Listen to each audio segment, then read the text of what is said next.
हाँ जी सर, क्या नाम है? विमल शुक्ला, शुक्ला जी, ये बात बताइए कि क्यों आए हैं आप? National vice president of Arabia. ठीक है, क्यों आए हैं आप?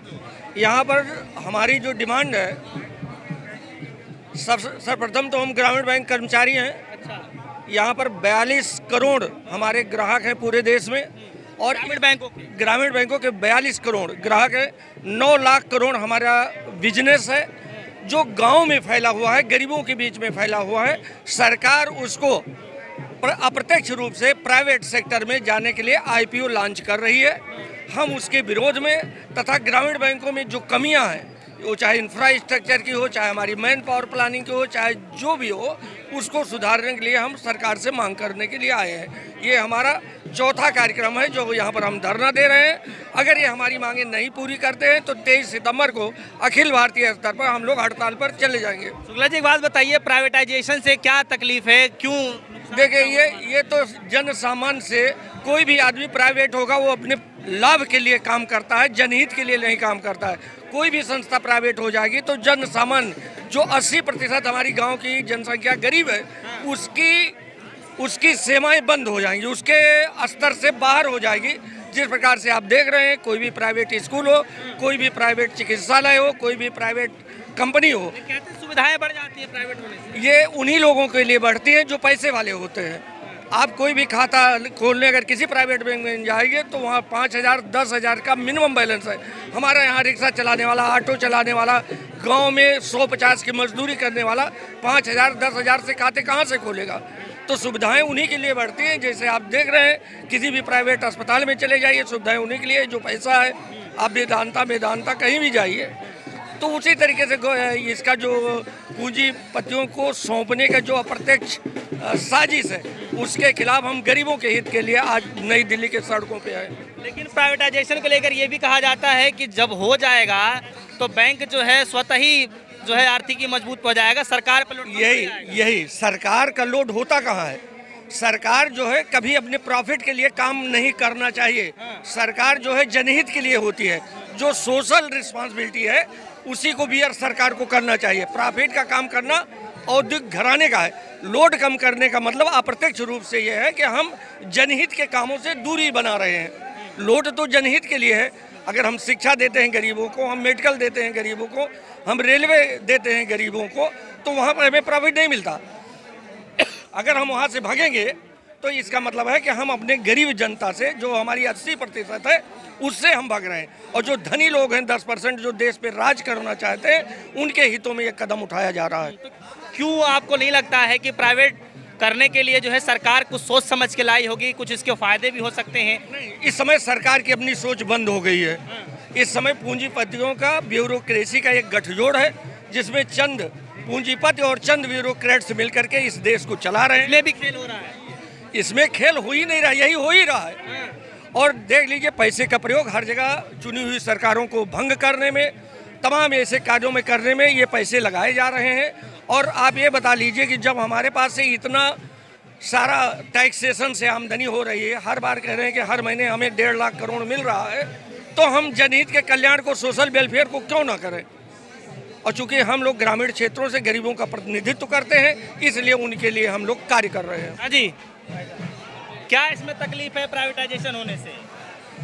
उन गरीब जनता की जो हमारे बैंकों से जुड़े हुए हैं, 70% ग्रामीण जनता जो हमसे जुड़ी हुई है ग्रामीण बैंकों से, वृद्धा पेंशन, बेवा पेंशन, विकलांग पेंशन, आवास है, छात्रवृत्ति है, ये सारी सेवाएं गरीबों की ग्रामीण बैंक ही करता है। और जिस दिन हम प्राइवेट सेक्टर में चले जाएंगे, उस दिन 10,000 रुपये से खाता खोल करके वो गरीब जो है अपना जो है कारोबार नहीं कर पाएगा जो है। और छोटे छोटे किसानों को हम ऋण देते हैं, वहाँ से जो है उनको फ़ायदा होता है जो है।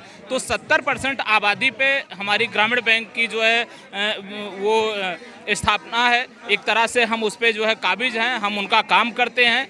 और 30% के लिए प्राइवेट सेक्टर तमाम सारे खुले हुए हैं।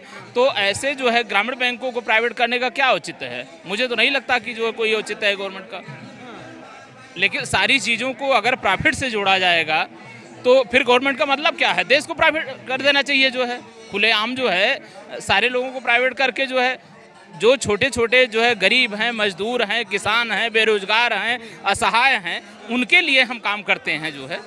क्या आप लोगों की जब प्राइवेटाइजेशन जब होगा, जैसे अभी तो नेशनल बैंकों पे जो है सुनने को मिल रहा था, आप ग्रामीण तक पहुंच गया है, तो क्या लगता है कि आप लोगों के ऊपर भी कुछ इसमें सैलरी को लेकर के या फिर जो है आप काम करने वाले हम लोगों के ऊपर बहुत कोई असर नहीं पड़ेगा जो है। हम लोग जनमानस के लिए आंदोलन कर रहे हैं। जो ये सरकार कारपोरेट घरानों के लिए जा रही है, सारे हवाई अड्डे प्राइवेट कर रही है, ट्रेनें कर रही है, तो ये जो जनमानस से दूर हो रही सरकार सोच के ही ग्रामीण बैंक लाया गया था गांव-गांव सुविधाएं पहुंचाने के लिए, और फिर उसको प्राइवेट हाथों में। मूल जो उसका उद्देश्य था कि हर घर तक बैंकिंग को पहुंचाना, हर इंसान को उससे लाभान्वित करना, वो कहाँ चला जाएगा? वो तो खत्म हो जाएगा। एक आम किसान जो है, एक आम इंसान जो है, कहाँ आप प्राइवेट बैंक में खाता खुलवा पाएगा या सुविधाएं ले पाएगा? वहाँ जाके वो 10-10 हज़ार, 20-20 हज़ार, 40-40 हज़ार का प्राइवेट इंश्योरेंस करा पाएगा? क्यों लाए हैं जन बीमा, क्यों ला रहे हैं जनधन अकाउंट? वो कौन करता है? वो हम करते हैं वहाँ बैठ के।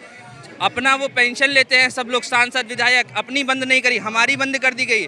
मिनिमम पेंशन भी बंद हो गई आप लोगों की? पेंशन एनपीएस में ले आए गए, पुरानी पेंशन व्यवस्था बंद कर दी गई 2010, उसके लिए भी लड़े। क्यों नहीं बंद हो रही है? उनकी नहीं बंद हुई, लेकिन हम लोगों की बंद कर दी गई। मिनिमम जो है सुविधाओं में हम लोग घर घर तक उनकी सारी सुविधाएं आपको ले लीजिए, चाहे सब्सिडी पहुंचाना हो, चाहे उनको जो बीमा देना हो, जो पेंशन पहुंचाना हो, उनको किसान सम्मान निधि पहुंचाना हो, वो हम करते हैं। फिर भी हम लोगों के ऊपर इतना अत्याचार किया जा रहा है। क्या नाम है आपका? ईशु त्यागी नाम है हमारा। कितना एज होगा आपका? हमारा 30 बरस है। बताइए, ये हाल है देश में, ये हाल है बेरोजगारी के बाद। जब युवा भी सड़कों पे आ जाएंगे तो क्या हालत होगा? हाँ जी भैया, अभी हाँ, बैंक कर्मचारी हम लोग दक्षिण बिहार ग्रामीण बैंक की तरफ से आए हैं, अरेबिया के कॉल पर आए हैं। और इसका मुख्य मांग, जैसे हमारे और भी साथी लोग बताए, कि प्राइवेटाइजेशन है और भी अदर मांगे। गवर्नमेंट का जो मंशा है, जैसे सभी सरकारी जो भी संस्था है उसको ख़त्म करने का है। बीएसएनएल को भी इंफ्रास्ट्रक्चर को ख़त्म करके उसको प्राइवेट की ओर मूव किया। उसी प्रकार से ग्रामीण बैंक का भी इंफ्रास्ट्रक्चर को पूरा ख़त्म करके प्राइवेट की ओर कन्वर्ट करवाने का है। आज हमारे यहाँ बैंक में मित्रा एसके मित्रा कमेटी 2014 में लागू किया गया था, जिसके अनुसार कर्मचारियों की संख्या निर्धारित की गई थी। उस समय संघ है जो उसका विरोध था कि इतना कम संख्या में क्यों। आज के डेट में एसके मित्रा के अनुसार भी कर्मचारी नहीं है पूरे। अगर हम दक्षिण बिहार ग्रामीण बैंक का बात करें तो हमारे बैंक में 4000 कर्मचारी कार्यरत है, जबकि 7000 होना चाहिए। 50% पर काम कर रहे हैं। जितना भी सरकारी योजना है वो ग्रामीण बैंक पर लाता जा रहा है, और काम का प्रेशर इतना अधिक, उस पर काम पर लोड है। हाँ, आप बात करेंगे, आप बात करेंगे। सवाल मेरा ये है, जब इन सब चीज़ों का जिक्र किया जाता है तो कहते हैं कि अरे जमाना बदल रहा है, तौर तरीके बदल रहे हैं। पहले लोग बैलगाड़ी से चलते थे, अब गाड़ी से चलते हैं, तो हो सकता है कुछ नया सोच के कर रहे हो। जमाना बदल रहा है, तौर तरीके जिस रूरल इंडिया को रियल इंडिया बनाने के उद्देश्य से ग्रामीण बैंकों की स्थापना की गई थी। सिर्फ ग्रामीण बैंक रूपी संस्था ही एक ऐसी संस्था है देश के अंदर जो संसद के पेट से निकली हुई पहली आखिरी संस्था है, जिसमें 50% भारत सरकार, 35% राज्य सरकार, 15% राज्य सरकार प्रायोजक बैंकों का हिस्सा था। उसको भी प्राइवेट हाथों में ले जाने से वो रियल इंडिया का बनाने का दूसरा कोई रास्ता है ही नहीं सरकार के पास। ये पूंजीपतियों की गंदी सोच की वजह से ऐसा लाया जा रहा है, बस इसमें और कुछ नहीं है। ये रियल इंडिया बनाने का और कोई रास्ता है ही नहीं। यदि ग्रामीण बैंकों को निजी हाथों में दे दिया गया तो देश खत्म हो जाएगा, ग्रामीण जनता खत्म हो जाएगी, को फायदा होगा कि नहीं? ग्रामीण व्यवस्था खत्म हो जाएगी, ग्रामीण जनता ही खत्म हो जाएगी। फायदा होगा कि नहीं इससे? नहीं, कोई फायदा नहीं है। कुछ फायदा होगा?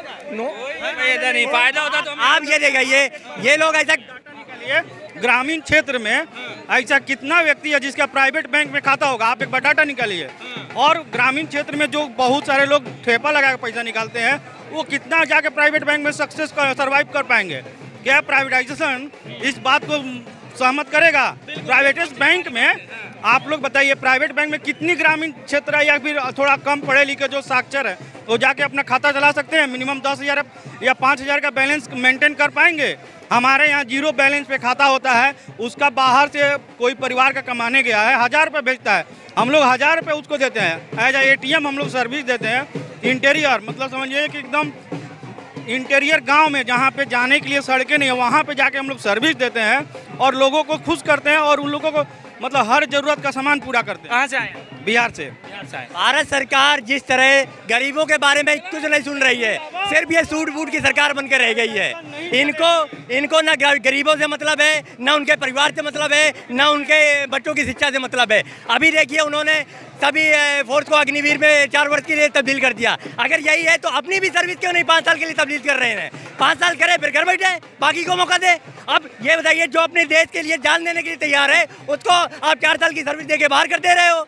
ये कहाँ का न्याय है? ये सरकार सिर्फ सूट बूट की सरकार है और कहीं की नहीं है। ठीक है, देख सकते हैं इस वक्त हम लोग जो है दिल्ली के जंतर मंतर मौजूद हैं और कुछ इस तरीके से भारी तादाद में लोग यहाँ पे बैंक कर्मचारी मौजूद हैं, विरोध प्रदर्शन कर रहे हैं अपनी मांगों को लेकर के। लगातार जो है आए दिन कुछ न कुछ प्रदर्शन होते रहते हैं, लेकिन बैंक कर्मचारी जो है प्राइवेटाइजेशन को लेकर के लगातार विरोध प्रदर्शन करते रहे हैं। और ये आज के दिन में जो उतरे हुए हैं वो रूरल बैंक जो एम्प्लॉयज़ हैं वो उतरे हुए हैं, जो ग्रामीण बैंक वाले होते हैं वो उतरे हुए हैं। वहाँ तक जो है समस्या जाने वाली है प्राइवेट बैंकों को लेकर।